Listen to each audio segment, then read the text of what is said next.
hello, Labmates! Sejam bem-vindos a mais um episódio do Lab to Business Podcast. Hoje um episódio um pouco diferente, né? Estou gravando esse episódio solo. E para ser bem sincera assim com vocês, eu quase não gravei esse episódio.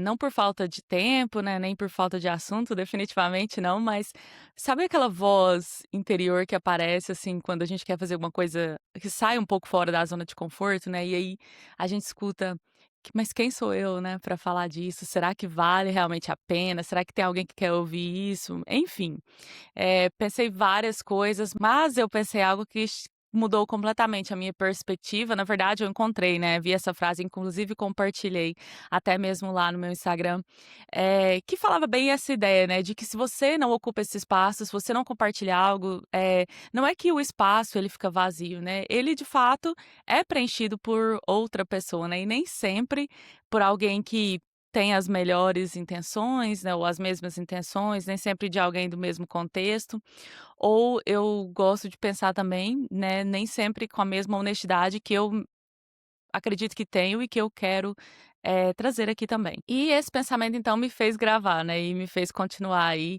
e me faz continuar de certa forma toda vez que a dúvida, assim, aparece, né. Bom, se você está chegando aqui agora, eu sou a Mari Fonseca, sou doutora em química e eu criei o Lab to Business justamente para falar com cientistas, né, que querem construir algo próprio também, fora do caminho tradicional, né, fora do lab acadêmico. E aqui a gente fala, né, dessa transição da academia para outros lugares, né, a gente fala de negócio, a gente fala de produtos, e eu gosto de pensar que a gente dá voz, né, a esses cientistas, acadêmicos e profissionais que querem então construir alguma coisa, seja uma carreira, seja um business, enfim, e das mais variadas formas possíveis, né, seja um legado. E hoje, né, especialmente o último dia de março aí do mês das mulheres, então eu quero fazer esse episódio um pouco voltado para isso também, né, especialmente para as mulheres, para cientistas, para as profissionais aí que já sentiram, né, essa mesma dúvida também, antes de começar algo que eu senti também antes de apertar o botão e começar a gravar, né. Bom, e só pra gente começar então, eu queria dar uma contextualizada, né, no momento em que a gente está vivendo também, porque eu acho que entender o momento, a gente já falou isso em outros episódios do Lab to Business, é importante para você, é importante para sua carreira, é importante para sua, para a forma como que você vai lidar, né, com tudo que aparece aí no business ou numa transição, por exemplo, da academia. E eu confesso que esse episódio ele pode se e de certa forma será, né, um pouco político em alguns aspectos, mas eu acredito que tudo é um pouco político, né, e a ciência também, né, inclusive a ciência. E eu peguei um artigo aqui da Scientific American, que é o artigo ele inclusive é de 2017, então vocês podem ver que ele não é nem novo. Depois eu vou deixar todos os links que eu citar aqui na descrição do episódio, né, que você pode conferir na íntegra e tirar suas próprias conclusões também. Mas esse artigo fala de que o título dele, né, "A ciência sempre foi inseparável da política". E fala, né, que a pesquisa ela não ocorre de maneira isolada, né, mas de certa forma precisa ter uma aprovação da sociedade para tudo. E a gente está vendo muito isso, né, no momento político, eh, tanto nacional, e eu falo quando eu falo nacional, eu falo aqui dos Estados Unidos, que é onde eu moro agora, mas também no Brasil, né, isso vai se aplicar do decorrer do episódio, eu acho que as coisas vão se encaixar. E também, né, num contexto mundial, mesmo que você não esteja nesses 2 países, você consegue sentir essa influência de uma forma ou de outra. E aqui ele cita, né, alguns pontos para reforçar o argumento dele, né, de que a ciência é uma instituição política de fato, e que é governada, né, governada por quem faz política. Por exemplo, a sociedade controla quem faz ciência. Então, ele menciona, né, que não só a decisão, né, de se dedicar ou não à ciência, também historicamente é política, e que para você, né, fala todos os grupos minoritários, né, que no para tornar cientistas, e no caso das mulheres, por exemplo, no início, né, elas só poderiam trabalhar como professoras voluntárias, quando elas ganhavam algum prêmio, né, os seus colegas homens deveriam receber aqueles prêmios. Enfim, ele cita aí outras cientistas notáveis também que isso aconteceu, né, que elas tiveram que ser apagadas dos livros e que o prêmio inclusive prêmios nobres, nobéis, não sei se estou falando certo, mas, foram né, recebidos pelos seus pares homens, na época. E ele fala também que a sociedade controla o como, né, e aí cita alguns dados, alguns aspectos que aconteceram, né, na história, onde teve, né, silenciamento de pesquisadores, né, que trabalhavam para o governo federal e que foram, impedidos, né, de publicar suas pesquisas e a gente sabe, né, que essa não é uma história do passado, a gente sabe que isso acontece ainda hoje. E além de o quem e o como, ele fala também que a sociedade controla o quê, né. Quando a gente vota numa eleição, e aí ele traz essa ideia aqui, né, a gente está determinando, né, quem vai nos representar, e essas pessoas que nos representam controlam o dinheiro, né, e como que esse dinheiro vai ser distribuído nas atividades científicas, né. No Brasil a gente pode ver isso muito bem, né, quando a gente tem diferentes governos, a gente sabe que, a ciência é mais ou menos afetada ou afetado de diversas formas, né. E aqui também nos Estados Unidos a gente teve ele cita outros governos, né, lembrando que esse artigo de novo é de 2017, então ele cita coisas que aconteceram na época do presidente Bush, na época do presidente Obama, né, que, levavam as pesquisas mais para o lado que eles tinham mais interesse, e cita também o primeiro termo, né, do presidente Trump, onde alguns órgãos foram, cortados, né, cortado o financiamento de alguns órgãos, e a gente sabe que tudo isso está acontecendo agora de uma forma talvez um pouco mais alarmante, né. E outra coisa para conectar com o momento que a gente está vivendo, né, recentemente eu assisti uma reportagem num canal, nacional aqui, né, de uma TV a cabo, que fala que o jornalista ele estava falando sobre a Heritage Foundation. Então é um relatório, né, dessa fundação, e só para nível de contexto, assim, eu acredito que essa fundação ela seja uma non-profit, uma organização não governamental, mas ela é bem voltada pra extrema direita, né. E e nesse vídeo então ele tá falando um relatório que impacta diretamente nas mulheres, né. E por isso que eu queria trazer até aqui, conectar com esse episódio. O tema da Unesco do mês das mulheres nesse ano foi direito, justiça e ação. E isso, de certa forma conecta, né, diretamente com o argumento que eu vi nesse vídeo, né, que é os direitos das mulheres, né, sendo, contestados ativamente em pleno 2026. Vale acrescentar também, né, que o dado da ONU, né, do Dia das Mulheres, que em 2026 as mulheres possuem apenas 64% dos direitos legais que os homens detêm globalmente, em áreas como trabalho, renda, propriedade e negócio. Então a gente sabe que ainda a gente precisa falar sobre isso, né. Mas para falar, né, disso, a gente precisa entender um pouco da liderança, né, e do contexto em que essa liderança acontece, né, como que esse contexto talvez ficou um pouco mais difícil. Bom, então essa Heritage Foundation que eu citei, né, eles são autores de um projeto que chama Projeto 2025, né, Project 2025. Se você tá aqui nos Estados Unidos, eu acredito que você já deva ter ouvido falar, né. No Brasil, eu não sei se esse tema ficou público, mas esse projeto 2025 ele ficou bastante conhecido aqui na época das eleições, né, então nas eleições do ano passado, quando elegeu o atual presidente. E esse relatório aí, ele é chamado de eu vou ler em inglês, que é Saving America by Saving the Family, a Foundation for the Next 250 Years. Então, os Estados Unidos esse ano estão completando 250 anos, né, e então esse título vem bem a isso, né, a ideia de que para salvar os Estados Unidos, a gente teria que salvar a família, e a família aqui, que eles colocam a família tradicional, né. E isso pega muito no principalmente nas mulheres, né, afeta bastante as mulheres, as questões que eles propõem.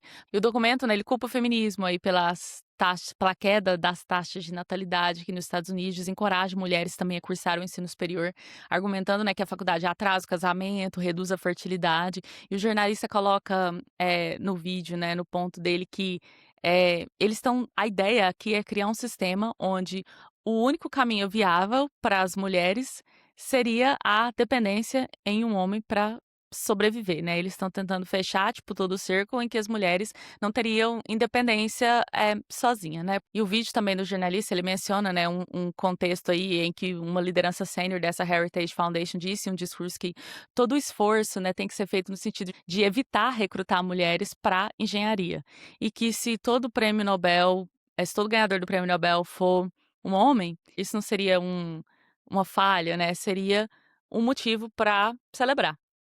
E de novo, né, isso eu vou deixar o link aqui, né, eu não estou trazendo isso para entrar numa batalha política, mas eu estou trazendo isso porque quando alguém diz, né, que programas de equidade são desnecessários, porque o mérito fala por si só, a gente sabe que os dados dizem o contrário, né, e isso importa para cada mulher cientista, acadêmica, para cada uma dessas profissionais que está tentando decidir se vale a pena ou não construir algo. E já entrando um pouco aqui nos dados, né, da narrativa de que, o mérito é suficiente, não se explica. Tem um conceito que chama, leaky pipeline, que acho que uma tradução literal seria um cano, né, que vaza, mas que fala que um relatório da Unesco, né, que fala que as mulheres entram na ciência em número quase igual aos homens, mas conforme a carreira vai avançando, elas simplesmente desaparecem, né, que daí é o leak pipeline, que é o cano vazando, né. E globalmente as mulheres representam apenas 30% dos pesquisadores e apenas 20% dos professores titulares e dos líderes de organização em pesquisa, ou seja, números muito baixos, né. Nos Estados Unidos, por exemplo, as mulheres são 36% do corpo docente em ciência e engenharia, de acordo com indicadores aí de ciência e engenharia da NSF. E no Brasil, de acordo com um relatório aí do Ministério de Ciência, Tecnologia e Inovação, o padrão se repete também, de certa forma, né? Mulheres já são maioria nas bolsas de mestrado, nas bolsas de doutorado, CNPq, mas representam a minoria, né? Nas bolsas de produtividade em pesquisa, que são destinadas, né, a cientistas com maior destaque aí na carreira. E essa desigualdade se aprofunda ainda mais em áreas exatas, né, de exatas e tecnologia, onde as mulheres ocupam 39% dos empregos em tecnologia de informação e representavam apenas 15,7% das estudantes de TI em 2022. Lembrando que esse dado é do MCTI de 2025. Ou seja, de novo, né, a gente começa na frente, a gente, né, tem um certo volume entrando, de mulheres entrando, mas a gente chega em minoria ainda, né. E será que isso é coincidência? Será que isso é estrutura? É como o sistema está desenhado? Além disso, a gente sabe que existe ainda o gap de financiamento, né. Quando as mulheres recebem a sua primeira bolsa, né, independente do NIH, que é a organização, né, de saúde aqui dos Estados Unidos, quando elas recebem essas bolsas e a primeira chance de comandar um laboratório, né, de acordo com esse estudo aqui dos pesquisadores, né, dos PIs do NIH, o valor médio de salário dessas mulheres é $126.615 por ano. Comparado com os homens, né, o mesmo estágio de carreira, mesma instituição, histórico de publicação comparáveis, esse valor chega a $165.721 anuais. Ou seja, uma diferença aí de quase 40.000, né, já logo no começo da carreira.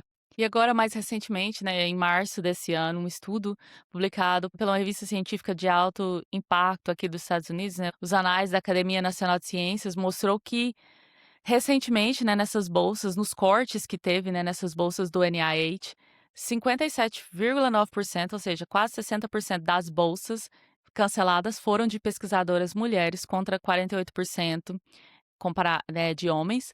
E entre pesquisadores juniores, por exemplo, que considera doutorandos e professores assistentes, 60% também das bolsas canceladas eram lideradas por pesquisadoras mulheres. Ou seja, além de a gente observar no contexto atual uma redução, né, o pay gap, que ainda existe, que ainda é real, quando se tem cortes, parece que as pesquisadoras mulheres vêm sido mais afetadas, né. Além disso, tem também o capital que não chega, né. Quando mulheres, por exemplo, saem da academia e tentam construir uma empresa, por exemplo, né, as startups fundadas exclusivamente por mulheres, elas receberam, né, apenas 1% do capital de risco total dos Estados Unidos em 2024. Esse dado é do Crunchbase, né, e do PitchBook de 2024.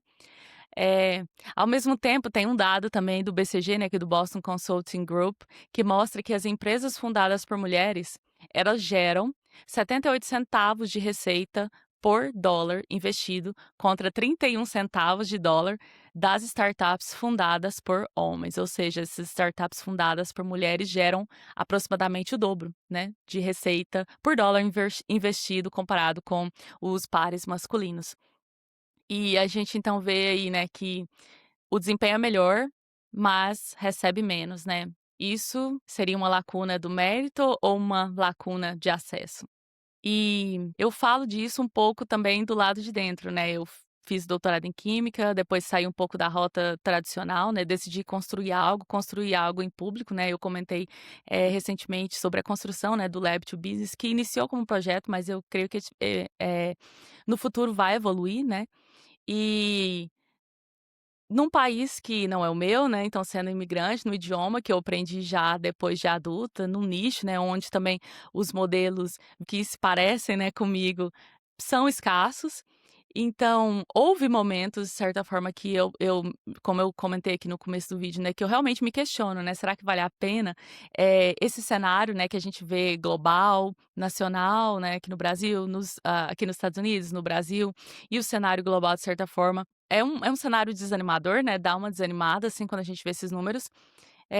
E eu chego a me questionar a todo momento, né, será que eu tenho, né, autoridade suficiente para falar de negócios, sendo uma cientista de formação, né, e, né, se a audiência estava certa, se o formato estava certo, enfim, tudo aquilo que a gente se questiona, né. Mas é curioso pensar também que quando a gente lê, né, certos estudos, a gente, né, se inteira um pouco mais do cenário atual, por isso que a gente fala aqui que entender o cenário atual, global, é tão importante, né, também. E a gente percebe que, né, talvez não seja uma fraqueza minha, talvez não seja uma fraqueza, uma falha das mulheres, né, em geral, mas um padrão, né. Tem outro estudo aqui que eu quero referenciar, que são dos pesquisadores, né, da Harvard Business School e da Wharton School também. E a gente sabe que a Wharton School, por exemplo, é uma das escolas de business, acho que top um ou 2 do mundo. Esse é um estudo bem legal.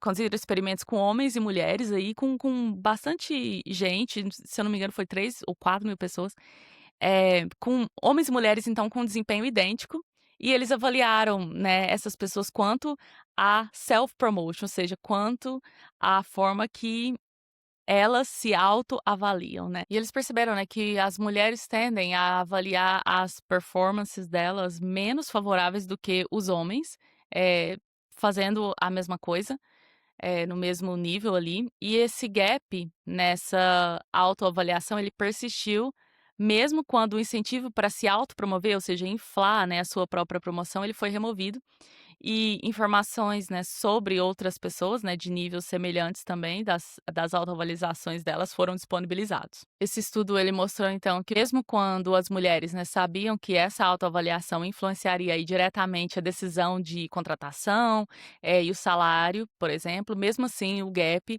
ainda persistiu. E aí, de novo, né, com todo esse cenário, o que que te faz continuar? Porque eu acho que é importante, né, entender essas informações de novo, entender o contexto, mas buscar nisso tudo também um motivo para continuar, né, e nos fortalecer. Eu acho que a comunidade e o coletivo tem muito impacto nisso, né. Então, o que me fez de maneira pessoal, né, continuar, foi perceber isso, né, foi perceber que esse espaço, se eu escolho não ocupar um espaço, esse espaço ele não vai ficar em silêncio, ele vai ser preenchido por narrativas que eu acredito que não representem, né, a história de mulheres como eu, de imigrantes, de cientistas que escolheram, né, fazer coisas, traçar caminhos talvez não lineares. E no próprio vídeo, né, que eu citei no começo também do jornalista da TV a cabo, ele fala, né, em uma parte que as mulheres, que lutam, né, para fazer alguma coisa, para mudar algum contexto, elas não param quando elas são desconsideradas ou quando elas são consideradas irracionais, né.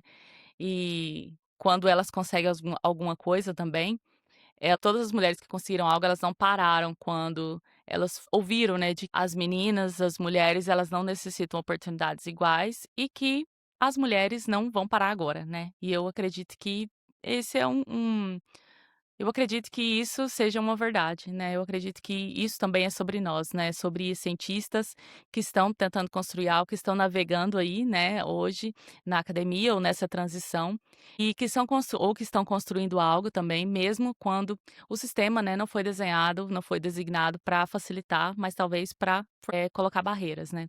E essa é até um pouco da missão, né, do Lab to Business aqui. Eu acho que tudo isso existe, veio a existir, né, porque eu acredito que não encontrei, né, não encontrei o que eu queria ouvir realmente quando eu estava, né, na minha transição, quando eu estava em várias transições. Acredito que hoje em dia, né, a gente pode falar um outro episódio só sobre, transições de carreira que eu acho que, né, tem estudos que revelam, e eu acho que isso seja uma verdade para o futuro do trabalho, de que as pessoas em geral, né, vão fazer várias transições aí ao longo da vida. Então, isso existe, por isso, né, eu decidi criar, né, pela falta disso. E eu acho que se você está aqui, né, até o momento, então, ouvindo, assistindo esse episódio, você provavelmente também entende, né, exatamente o que eu quero dizer com isso. E uma coisa que eu aprendi, né, durante essas entrevistas aí, quase 11 entrevistas publicadas, e a gente tem outras já gravadas também com pesquisadoras mulheres agora, mais precisamente, é que às vezes os modelos existem, né, a gente fala muito de que a gente fica impedido de realizar alguma coisa, porque a gente não se conecta com alguém que está fazendo aquilo naquele momento, a gente não tem os role models, né, a gente não tem os modelos para a gente se basear.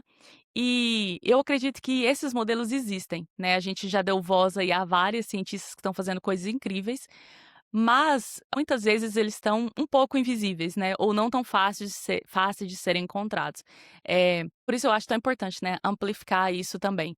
Inclusive eu tenho uma amiga, né, Suzy, ela é professora no IF de São Paulo, e ela trabalha diretamente com aquele projeto, né, de meninas e mulheres nas ciências, que eu acho incrível, inclusive já até chamei ela para participar de algum episódio do podcast, espero que um dia ela aceite, mas ela, né, faz isso, né, ela trabalha com essas meninas, né, desde de muito novas, desde a época da faculdade, às vezes até antes, né, já no ensino médio, acho que eles fazem esse trabalho também com outras meninas. E o trabalho é isso, né, um tipo de coisa que precisa ser visto, né, não só em março, eu sei que todas essas ações, esses programas, eles ganham uma visibilidade extrema em março, né, que é o mês das mulheres, mas eu acho que esses eventos, eles precisam ser amplificados aí o ano inteiro, né, para que as pessoas possam, né, sempre ter aquilo na mente que não é uma luta que vai ter um fim, assim, um começo, um meio e fim, mas que talvez seja algo que precise ser contínuo, né, contínuo.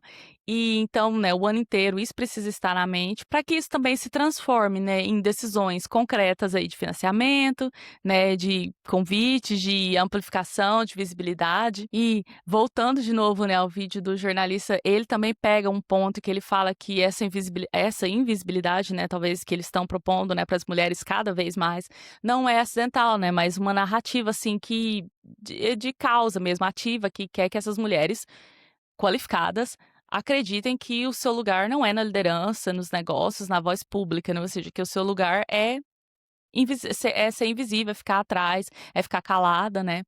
E o que que a gente pode fazer que é mais poderoso para combater isso tudo, né, se é o que a gente acredita, e é o que eu acredito, é amplificar mulheres que estão construindo alguma coisa, né, que estão fazendo, trabalhando em projetos incríveis, assim, eu acho que isso é uma resposta direta que a gente pode dar a narrativas como essa, né, que estão sempre vindo à tona aí.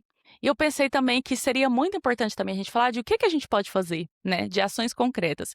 Porque, claro, falar sobre isso, né, contextualizar o problema, né, conversar sobre o problema, discutir, ver pontos de vista diferentes, né, é super importante, é necessário. Eu acredito firmemente que isso deva ser feito, mas a gente sabe que também não é suficiente, né, não é tudo.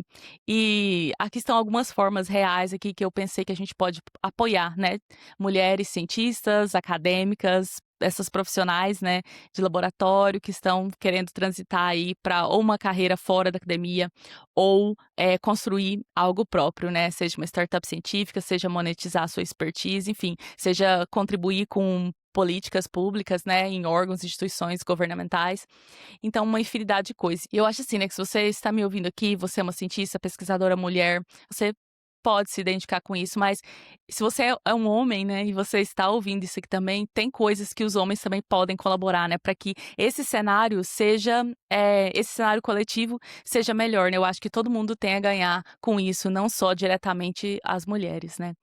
Então, por exemplo, sempre fale do que você sabe fazer, né, aquela questão da autopromoção, né. É claro que a gente não está falando aqui de inflar as coisas, de dizer inverdades, de falar coisas que você não sabe, que você não fez, de colocar, né, flores aí, eh, uma maneira, negativa, mas de saber que você tem valor, que o seu conhecimento tem valor, a sua expertise tem valor fora do laboratório. A gente já viu isso aqui em vários, né, episódios.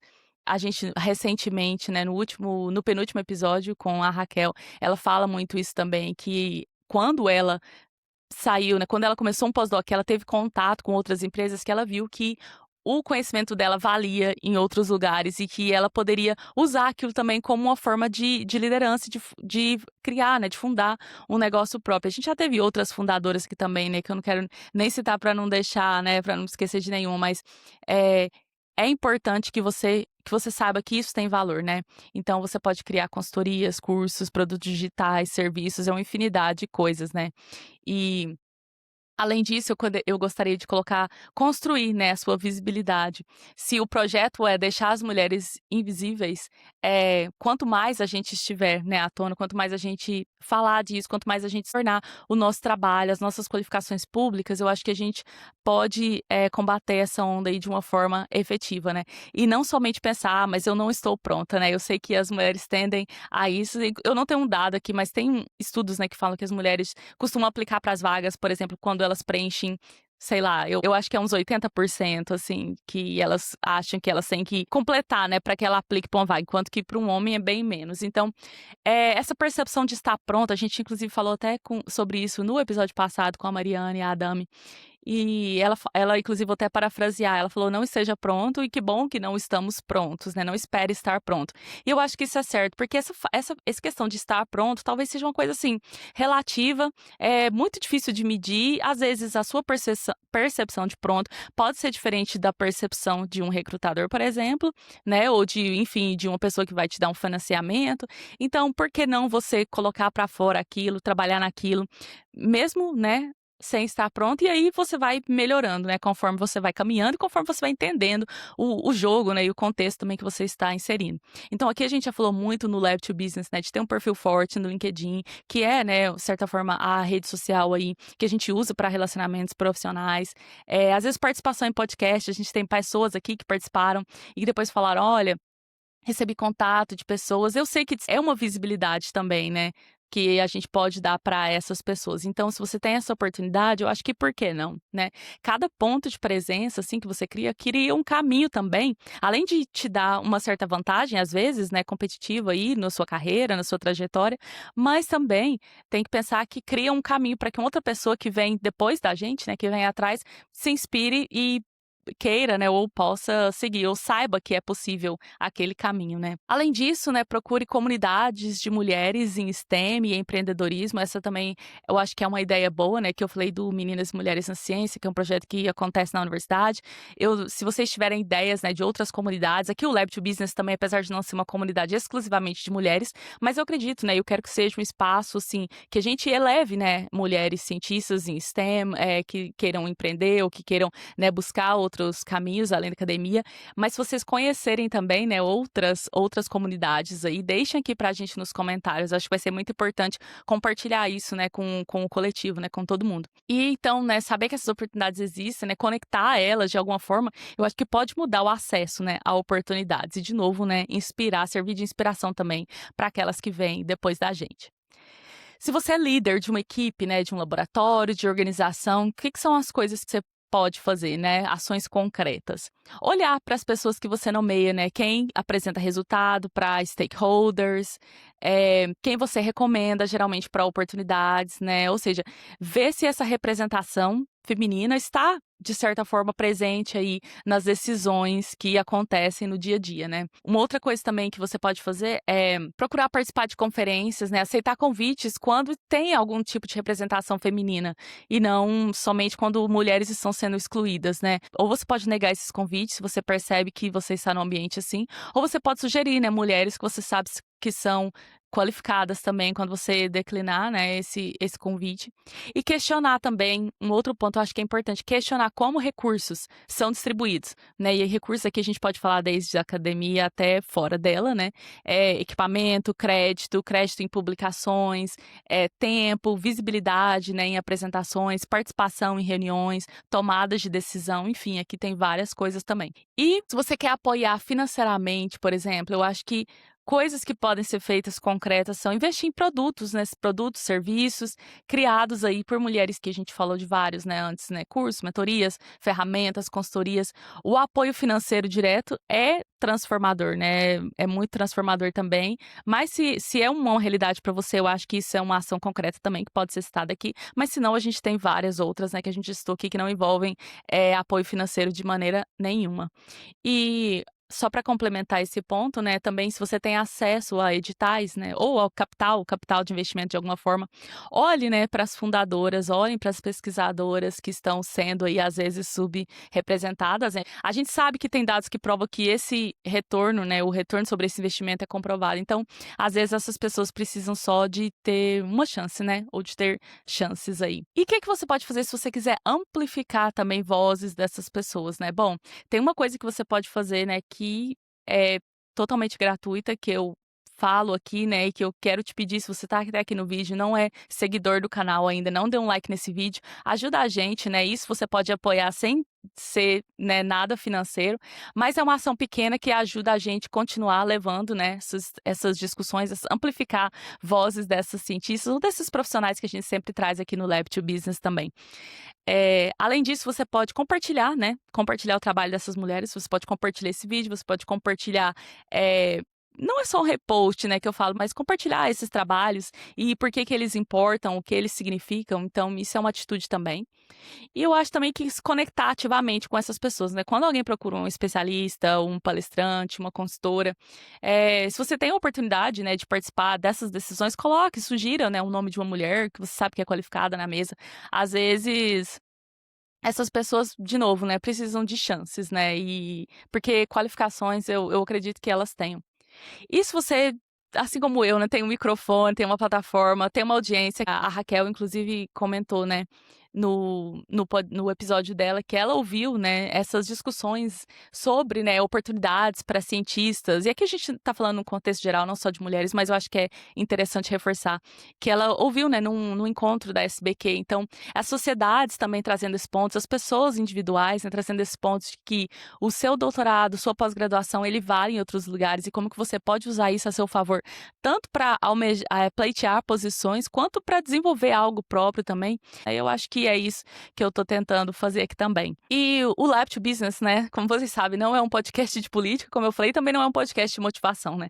É mais um projeto de mapear isso, né, de mostrar o caminho que a ciência, né, de a ciência e até o negócio, ele existe. E o negócio aqui eu coloco de uma maneira bem ampla, né? Então, saber o que outras pessoas estão fazendo para que você também, que está aí do outro lado, né, saiba que você não precisa fazer sozinha, né? Que você tem uma rede, uma comunidade aí que você possa se apoiar e que possa te apoiar também. E de novo citando, né, tem um segmento do vídeo do jornalista que ficou comigo, que ele fala que a história nos fala algo ainda a mais, né, que toda vez que as mulheres se organizaram, elas resistiram. Então eu acho que, né, como eu comentei no começo do vídeo, a gente se organizar e a gente, né, trabalhar de forma coletiva é uma vantagem, assim, para a sociedade como um todo e para nós, mulheres mesmo. E aqui no Lab to Business eu gosto de pensar sobre isso, né? Que toda vez que uma cientista decide vir aqui trazer a trajetória dela, ou então decide construir algo, né? Que a gente tem a oportunidade de mostrar, de trazer aqui, em vez de só, né, navegar e sobreviver ao que o sistema parece pensar e querer impor nessa pessoa, né, ela também está fazendo aí uma remodelação, né, do contexto. Então ela está contribuindo para que esse contexto um dia, né, mude para ser mais favorável também para a gente, né, e para quem vem depois da gente.